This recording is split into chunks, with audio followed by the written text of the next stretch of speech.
ኔትወርኩ ጋር እንትን ይሽከረከራል። አይክቱ ላይ ከፍቱ በቃ ይሄኛው ነው ማለት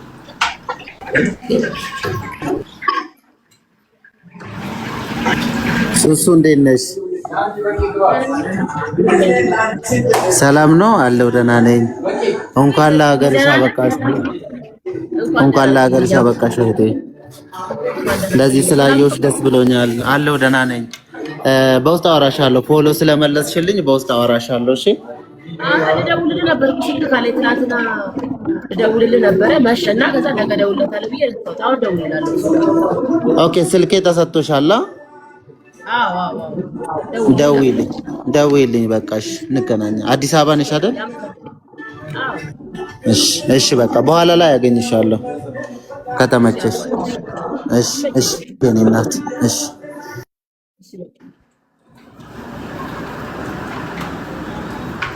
እና ውዶቼ እኔ ሞልሻለሁ። እኔ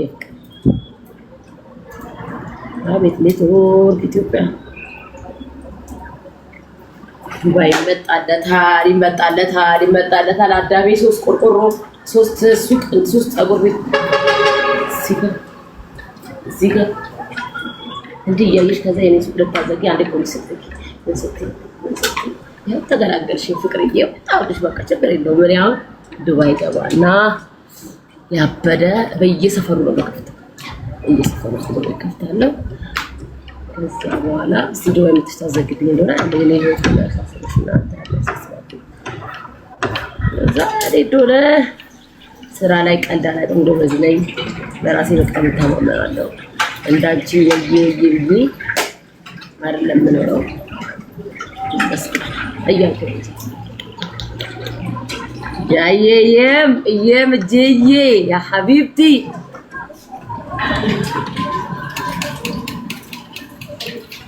መኖር ደግ ምንም ያሳል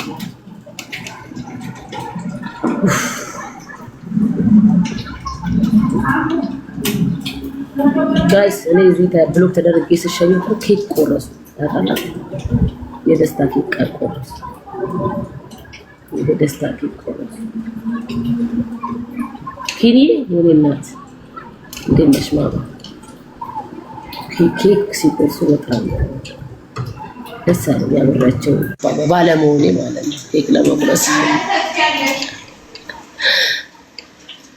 ቤሩት በወጣው ኖሮ አሪፍ ነበር እውነት። እዛ እስር ቤት አስሬ ከዛ በኋላ እዛ ቤሩት ለቢለቁ ኖሮ በጣም አሪፍ ነበር። ግን አላህ ይወዳቸዋል። እንኳን ማለቀቀኝ አላህ ስለሚወደኝ ነው እኔም ወደዚህ ያመጣኝ። እውነት አላህ በጣም ስለሚወደኝ ነው ወደ ሀገሬ እናቴ ጋር ይላከኝ። አይሆንሽም የሀገር ልጄ፣ ላንቺ ሀገር አይገባሽም፣ ላንቺ ቆንጆ ሀገር ነው የሚገባሽ፣ አንቺ ለፋተኛ ነሽ፣ አንቺ ምስኪን ነሽ ብሎ ቆንጆ ሀገር ሊልከኝ ብሎ ካልጓ አስወጣኝ ከዛ ሀገር። ፈጣሪ ፖሊስ አይደለም ያስወጣኝ በነገራችን። የሚወደኝ ፈጣሪ ከዚህ ከቆሻሻ ምቀኛ ካለበት ሰፈር ውጪ ብሎ ሲያስወጣኝ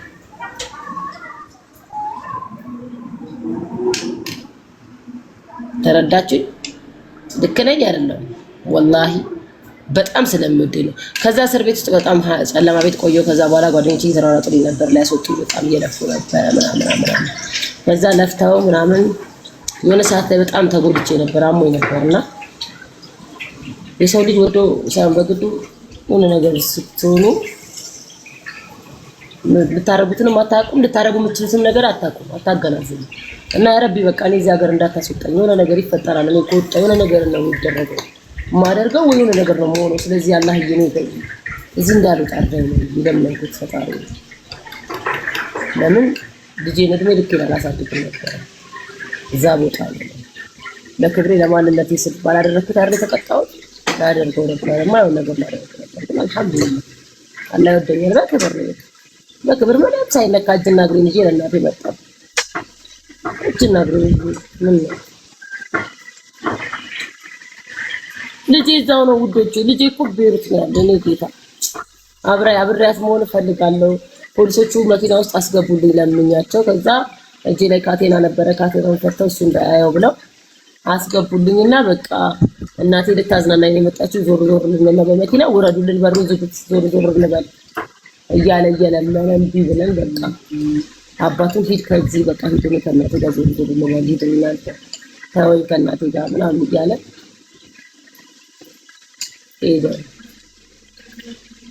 እዛ ወደውኝ በቃ የገፈተሩ አስወጡኝ። ግርግር ስለነበረ የገፈተሩኝ እኮ በጣም ብዙ ሊሸኙኝ የነበሩ ሰዎች ነበሩ። ስሜታዊ ሆነው እያለቀሱ ነበረ ምናምንና ያም እየመጣ ሲያቅፈኝ በቃ ሰውየው አብሎ እየገፈተረ አስወጣኝ። ግን ልጄ ፊት እንደዛ ስላደረገ በጣም ተሰምቶኝ ነው። በጣም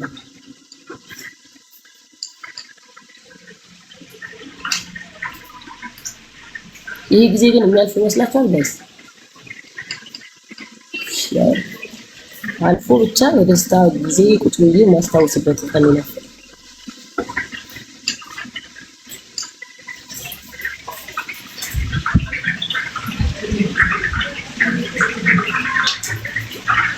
ኢንሻአላህ አልፎ ብቻ እንጃ ሰው 3 ወር ሙሉ ያለ እረፍት ይፈተራል። 3 ወር ሙሉ ያለቅሳል። 2 ወር እስር ቤት፣ ረመዳንን ሙሉ ደግሞ የተፈጠረውን ታውቃላችሁ። ተረብሼ ነበረ። ምንም ደስተኛ አልነበርኩም። አይታችሁኛል። ላይቭ ላይ ብገባም ከጀርባ ግን ቁጭ ብዬ ሳለቅስ ነው የማድረው። ምግብ እንኳን አልበላም ነበር። ወተት ነበር የምጠጣው። ወላሂ ከመታሰሪ 1 ወር በፊት ነው እዛ እስር ቤት ገባሁ። ታሰርኩ 2 ወር። አሁንም አላበቃም። አላህ በጣም ነው የሚወደኝ፣ ይፈትነኛል። ታውቃላችሁ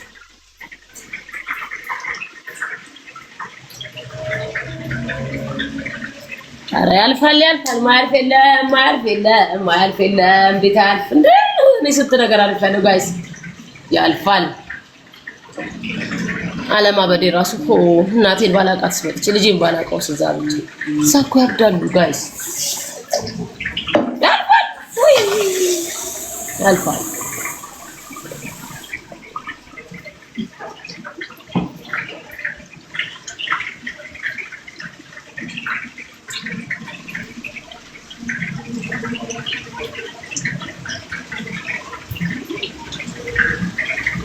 ዱባይ እመጣለሁ። እስቲ ደግሞ ያለማላውቀው ሀገር ደግሞ ልሄድ ነው። አሁን እንደገና እንዳዲስ ደግሞ ልለማመድ ነው ወይ ችግር እኮ ግራ ገባኝ።